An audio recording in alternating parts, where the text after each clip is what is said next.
কল্পনা কৰক এখন ঠাণ্ডা কোঠাত টেবুলৰ ওপৰত এটা বৰফৰ টুকুৰা ৰখা আছে।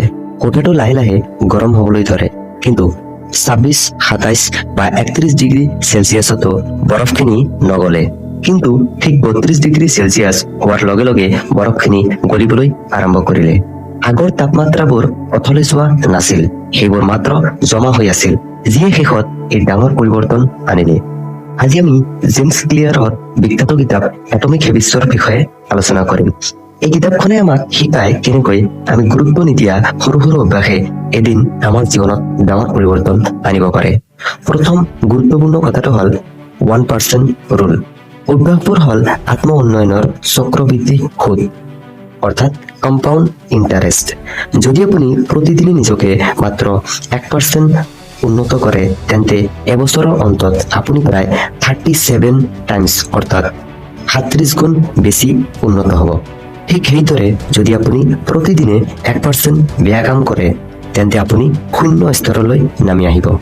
দ্বিতীয় কথাটো হ'ল লক্ষ্যৰ পৰিৱৰ্তে প্ৰণালীৰ ওপৰত গুৰুত্ব দিয়ক। জিকা আৰু হৰা দুয়োৰে লক্ষ্য একেই থাকে, কাৰণ আপুনি জিকিলে নিজে আনন্দ লাভ কৰে আৰু হাৰিলে বেলেগে আনন্দ লাভ কৰে। কিন্তু যিসকলৰ কাম কৰাৰ প্ৰণালী বা ছিষ্টেম শক্তিশালী, তেওঁলোকেই সফল হয়। আপুনি কেতিয়াও আপোনাৰ লক্ষ্যৰ স্তৰলৈ নুঠে, বৰঞ্চ আপোনাৰ ছিষ্টেমৰ স্তৰলৈহে নামি আহে।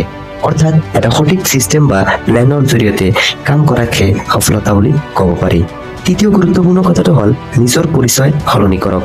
প্ৰকৃত পৰিৱৰ্তন তেতিয়াহে হয় যেতিয়া আপোনাৰ ভিতৰৰ পৰিচয় সলনি হয়। ধৰক আপুনি চিগাৰেট এৰিব বিচাৰিছে। কোনোবাই চিগাৰেট যাচিলে মই ধূমপান এৰিবলৈ চেষ্টা কৰি আছো বুলি কোৱাতকৈ মই ধূমপান নকৰো বুলি কওক। আপুনি যি হ'ব বিচাৰে প্ৰতিদিনৰ সৰু সৰু কামেৰে তাৰ প্ৰমাণ নিজকে দিয়ক। এতিয়া হওক আটাইতকৈ দৰকাৰী অংশলৈ। নতুন অভ্যাস গঢ়ি তুলিবলৈ লেখকে 4টা সহজ নিয়মৰ কথা কৈছে। 1 নম্বৰ, ইয়াক স্পষ্ট কৰক, অৰ্থাৎ মেক ইট অবভিয়াছ। আপুনি যিটো অভ্যাস গঢ়িব বিচাৰে তাৰ সংকেতবোৰ চকুৰ আগতে ৰাখক। উদাহৰণস্বৰূপে, আপেল খাব বিচাৰিলে ফ্ৰিজৰ চুকত লুকুৱাই নাৰাখি ডাইনিং টেবুলৰ ওপৰত ৰাখক, যাতে সদায় চকুত পৰে। নম্বৰ 2, ইয়াক আকৰ্ষণীয় কৰক, মেক ইট এট্ৰেক্টিভ।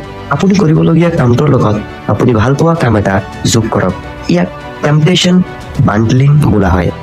যেনে জিমত ব্যায়াম কৰি থকা সময়ত আপোনাৰ প্ৰিয় গানটো শুনিব পাৰে। নম্বৰ 3, ইয়াক সহজ কৰক, মেক ইট ইজি। ইয়াৰ বাবে 2 মিনিটৰ নিয়ম ব্যৱহাৰ কৰক। যিকোনো নতুন অভ্যাস আৰম্ভ কৰোঁতে 2 মিনিটতকৈ বেছি সময় ল'ব নালাগে। কিতাপ পঢ়িব বিচাৰিলে মই এখন কিতাপ পঢ়িম বুলি নাভাবি মই মাত্ৰ 1টা পৃষ্ঠা পঢ়িম বুলি আৰম্ভ কৰক। নম্বৰ 4, ইয়াক সন্তুষ্টিদায়ক কৰক, মেক ইট ছেটিছফাইং।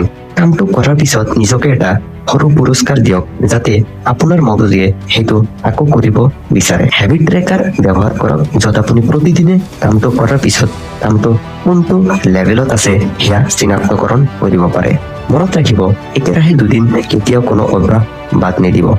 আৰু যদি আপুনি কোনো বেয়া অভ্যাস এৰিব বিচাৰে, তেন্তে ইয়াৰ ঠিক ওলোটা কাম কৰক। ইয়াক অদৃশ্য কৰক, অৰ্থাৎ মেক ইট ইনভিজিবল। অনা আকৰ্ষণীয় কৰক, মেক ইট আনএট্ৰেক্টিভ। কঠিন কৰক, মেক ইট ডিফিকাল্ট। আৰু অসন্তুষ্টিদায়ক কৰক, মেক ইট আনছেটিছফাইং। বন্ধুসকল, মনত ৰাখিব, সৰু সৰু পৰিৱৰ্তনেই এদিন চমকপ্ৰদ সফলতা কঢ়িয়াই আনে। এই অডিঅ' বুকটো শুনি আপুনি কেনে পালে কমেণ্ট কৰি জনাব, আৰু ভাল লাগিলে লাইক আৰু ছাবস্ক্ৰাইব কৰিবলৈ নাপাহৰিব। ধন্যবাদ। পুনৰ লগ পাম নতুন অডিঅ' বুক চামৰিৰ সৈতে। জয় অসম।